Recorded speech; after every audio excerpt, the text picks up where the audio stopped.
E noza Atlantschafi. Dar sem jazz gorpen sandrist, Ligerland Mikilan stadna. Stadar thar sem elder matir easy, Asem von Arsuger fisla I vindi. Okay, naturo afubertis di alris in ni chraskap. Detair. Iceland.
Iceland's story doesn't begin. It erupts. Not with a whisper, but with a violent tear in the Earth's crust. Here, at Thingvellir, you are standing on the scar tissue of the world, the Mid-Atlantic Ridge. To your left, the North American continent. To your right, Eurasia. They are locked in a geological tug-of-war, separating an inch every year. The engine of this world lies deep below.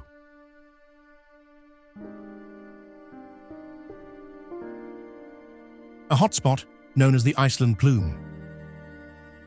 For 70 million years, this relentless fountain of fire has been forcing continents apart, shoving this island nation up from the crushing darkness of the Atlantic floor. And this process is far from over. This land was forged in fire, and it is continually being remade by it. The recent eruptions on the Reykjanes Peninsula, after 800 years of silence, are a brutal confirmation that Iceland isn't just land. It is a world still under construction.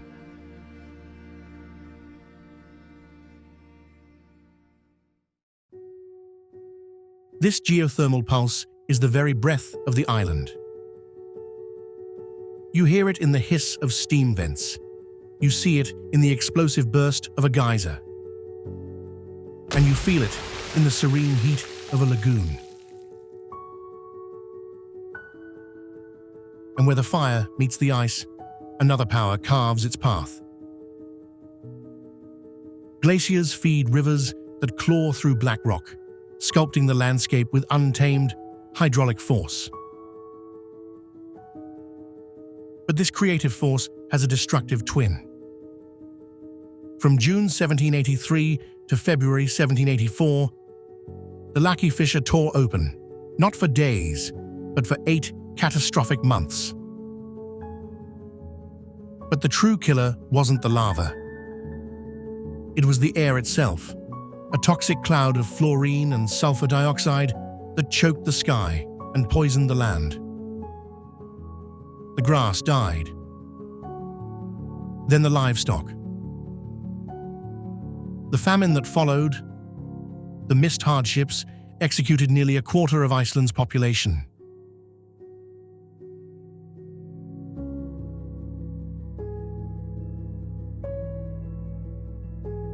It left an indelible scar on the Icelandic soul, a brutal lesson in how quickly this land can take everything away.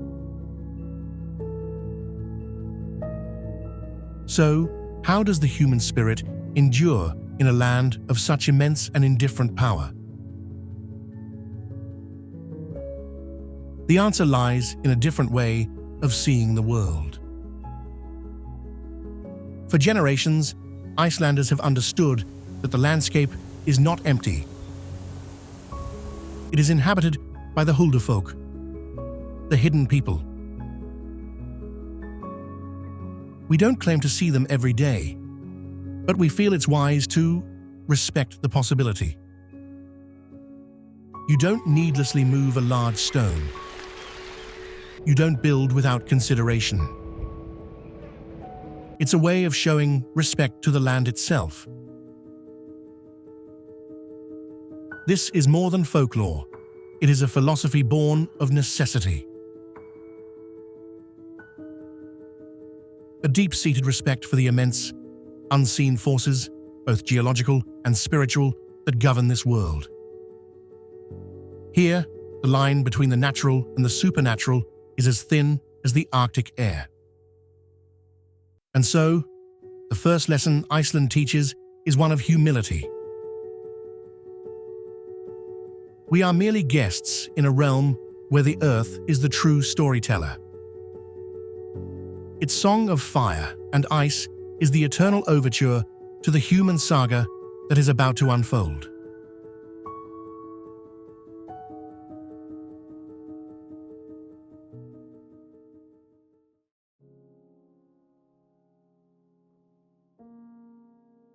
From the fury of the earth emerges the will of man. The story of their arrival isn't history. It's scripture, etched into two sacred texts. The Landnámabók, the Book of Settlements, and the Íslendingabók, the Book of the Icelanders. They tell a story of exodus, exploration, and the violent birth of a nation. In the year 874 AD, a Norwegian chieftain named Ingolfur Arnason refused to bow to a king. He staked his entire future on the will of the gods, casting his sacred high-seat pillars into the violent waves, vowing to build his home where they made landfall. Years later, his slaves found them in a bay where steam rose from the earth. He named it Reykjavik, Smoky Bay. Here, on this very spot, now buried beneath a city, Ingolfur built his palace, driving the first stake of the Icelandic nation into the ground. But this new beginning was stained with blood. Ingolfur's brother, Hjörleifur, was murdered by the very Irish slaves they had captured. In a cold fury, Ingolfur hunted them down to the islands off the south coast, known to this day as the Westman Islands, the islands of the men from the west. From this crucible of fire and blood, a radical new society took shape. These were chieftains who had fled the tyranny of kings. They would not create another. In 930 AD, at Thingvellir, they established the Alþingi, not just a parliament, but the world's first true parliament. An idea centuries ahead of its time. Here, laws were recited, disputes settled, and the fate of the community decided, not by a king, but by the people. This system of consensus would face its greatest test in the year 1000 AD. The nation was on the brink of civil war, torn between the old Norse gods and the new Christian faith. The decision fell to one man, the law speaker, Thorgeir Ljósvetningagodi. After a day and a night of silent meditation under a fur blanket, Thorgeir emerged with a verdict. Iceland would adopt Christianity as its official religion. But in a quintessential Icelandic compromise, pagans could still worship their old gods in private. To symbolize this monumental shift, Thorgeir returned to his home and cast his personal idols of the old gods into a raging waterfall. From that day forward, it has been known as Godafoss, the waterfall of the gods. And what of the old gods and spirits? They did not vanish. They simply retreated into the landscape itself. Look at the sea stacks of Reynisdrangar. Legend says they are two trolls, caught by the dawn, trying to drag a ship to shore, turned to stone for all eternity.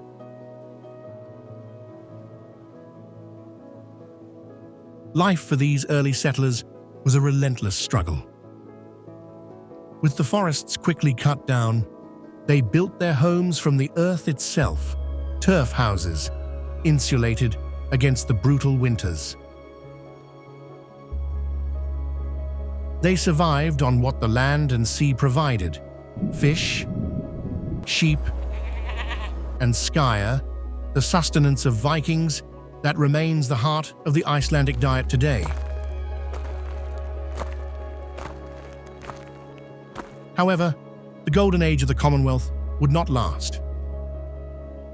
In the 13th century, the great families, the Sturlungs and others, grew hungry for power. This was the age of the Sturlungs. An era of chaos where the nation turned upon itself. The very independence they had forged in this harsh land now became the fuel for a bloody civil war.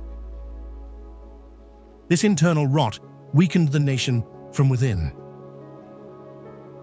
Exhausted and fractured, the chieftains made an impossible choice. They traded freedom for peace. In 1262, they signed the Old Covenant, willingly placing the nation under the King of Norway. The Althing's power faded. The world's most radical democracy fell silent. A long, dark night of foreign rule had begun. The age of settlers and sagas was over. But the stories they left behind, of gods, trolls, and the unbreakable will of their ancestors, would become the compass that would guide Iceland through centuries of darkness and eventually back to itself.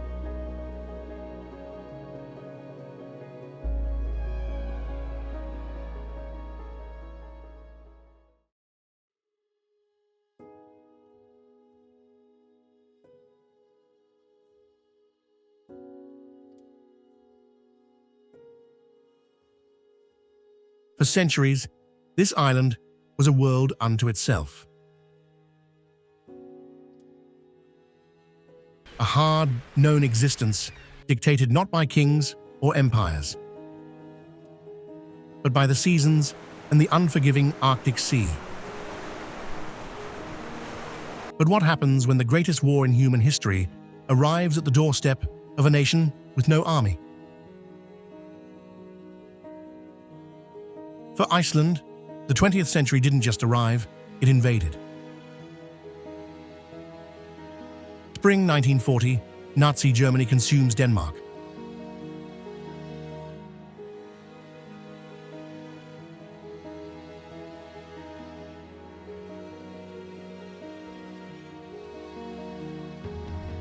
And Iceland is cut adrift, alone, neutral, and terrifyingly vulnerable. Its location? A priceless strategic prize in the North Atlantic. The Allies couldn't risk it falling into enemy hands. So, they came. Imagine waking up one morning to the sight of foreign warships filling your harbor.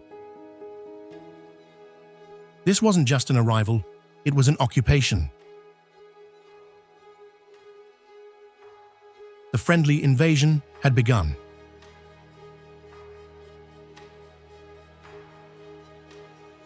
First, the British, then an even larger force, the Americans.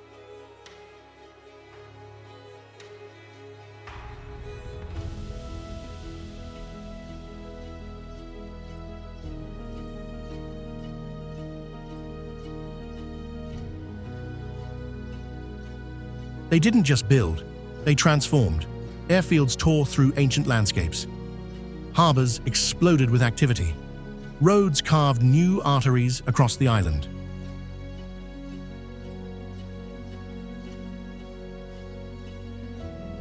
In a few short years, this isolated nation was thrust from the edge of the map to the dead center of a global conflict.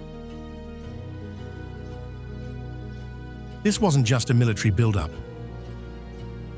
Faced with such a monumental upheaval, perhaps it's no surprise that the old legends felt more real than ever. In Iceland, they say the icebergs are not just ice.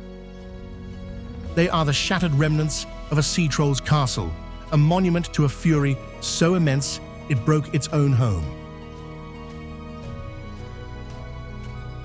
A fitting legend, perhaps, for a nation feeling its own world cracking apart. Amidst the chaos of global war, Iceland seized its destiny.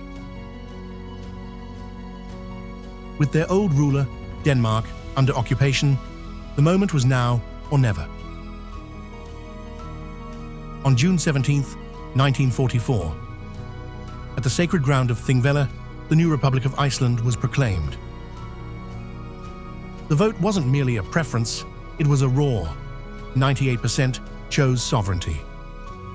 This was more than a political act. It was the cathartic release of a nation reborn, finally, after centuries, becoming the master of its own saga. But peace did not bring back the old isolation. The war had changed Iceland forever. The airbase at Keflavik, a wartime necessity, became a Cold War reality. A NATO outpost tethering the nation to global politics. And nowhere is Iceland's new role clearer than in this unassuming house, Höfti. In 1986, the world held its breath as the leaders of the United States and the Soviet Union met right here in Reykjavik.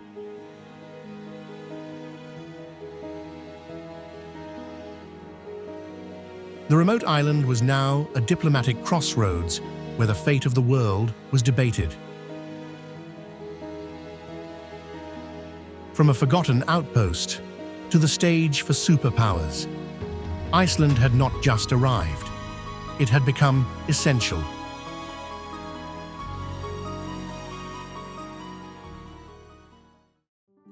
Independence had been won. But a new eruption was brewing, not from under the ice, but from within their own banks. In 2008, the global financial system fractured, and for Iceland, it was a direct hit. The collapse wasn't slow, it was instantaneous.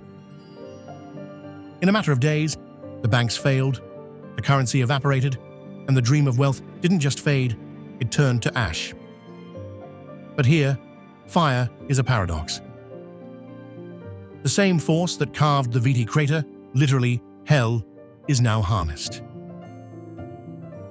This is the new alchemy of Iceland, turning volcanic hell into sustainable power, transforming a curse into a lifeblood. In this new era, Icelanders also returned to a different kind of foundational belief. In the East Fjords, the village of Borgarfjörður Eystri lives in the shadow of Alfaborg, a rock believed to be the royal castle of the hidden people. My grandfather always told us never to throw stones at Alfaborg. It's not just a rock, he'd say, it's a home. We built our harbor around it. You have to respect the old ways, even when building the new. And in that simple wisdom, the nation found its path to recovery. They remembered must be built on a foundation of respect for nature, for history, and for the forces you cannot see. Then, in 2010, the Earth itself reminded the world of Iceland's power.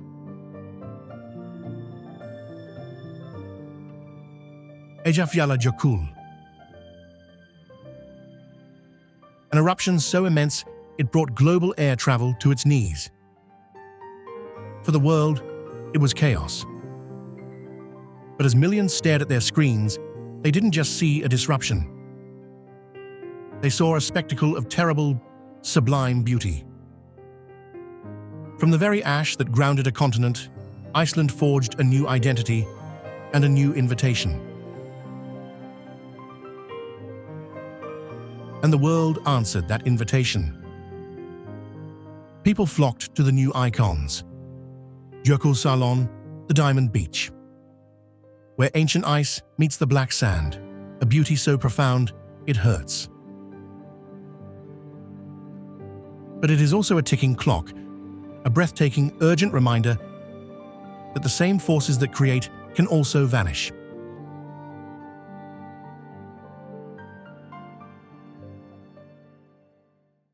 From the dual fires of geological and financial crisis, a new Iceland was forged.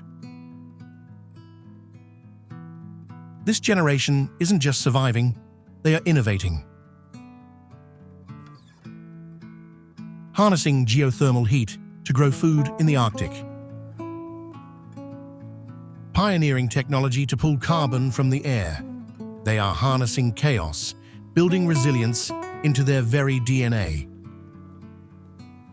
Iceland's modern saga is one of metamorphosis, a nation learning to live in a fierce, beautiful equilibrium, not just surviving the fire, but building their future with it.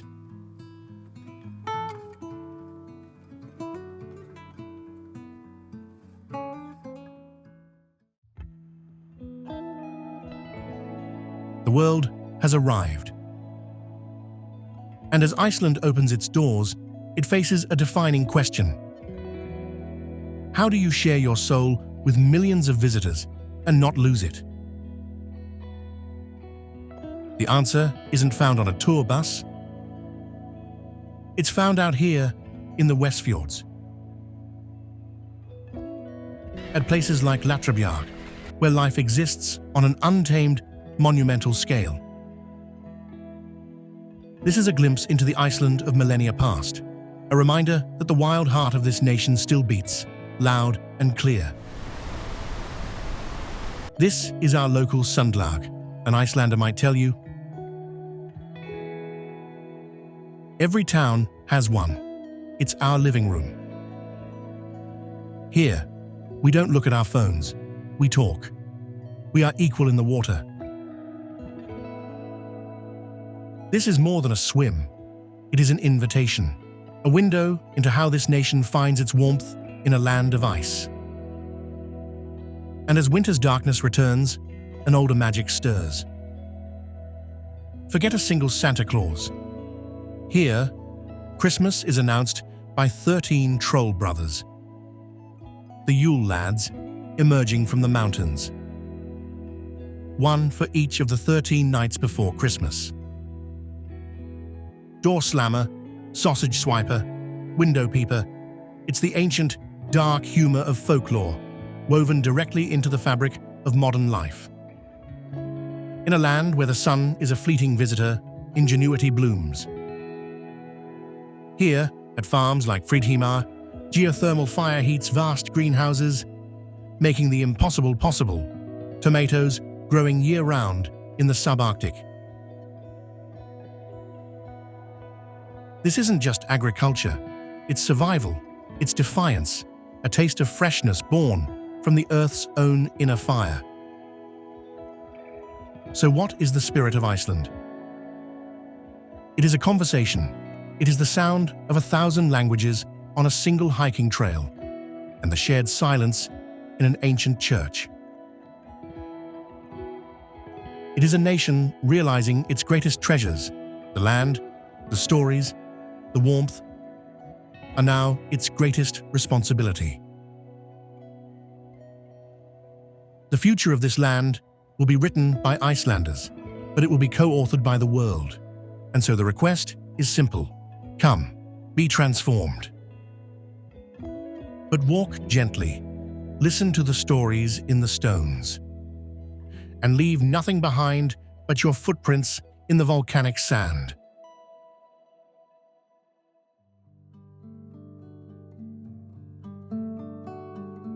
In the end, after all the stories of fire and ice, of Vikings and bankers, of hidden people and global citizens, what remains is this, a moment of impossible beauty. Iceland does not offer easy answers. It is a land of contrasts, a perpetual negotiation between forces that would destroy anywhere else. It is a land that has taught its people the philosophy of theta redast. It will all work out. But this is not a passive hope. It is a resilience forged by centuries of facing down glaciers and financial storms, a deep-seated knowledge that after the long winter comes the light, after the eruption comes the fertile soil. And the stories are not over. Beneath the calm surface of Lagarfljót Lake, they say the Lagarfljót worm still grows, a serpentine giant from the depths of time, a reminder that some mysteries are never fully solved. This land will always hold secrets, compelling us to return, to look closer, to wonder. The future of this land is now a shared responsibility. The greatest tribute a visitor can pay is to travel with care. To stay on the path, to respect the silence, and to understand that you are a guest in a living, breathing story. The future saga of Iceland depends on it. From the primal song of the earth to the vibrant spirit of its people, Iceland is not a destination to be conquered, but an experience to be absorbed.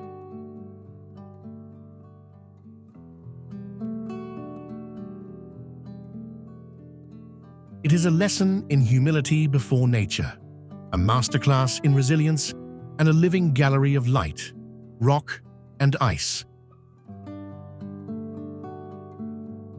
So, take a piece of the silence with you. Remember the feel of the geothermal warmth and the taste of the clean, cold air. Remember that in this remote corner of the world, fire and ice perform an eternal dance. And for a brief, glorious moment, we are invited to watch.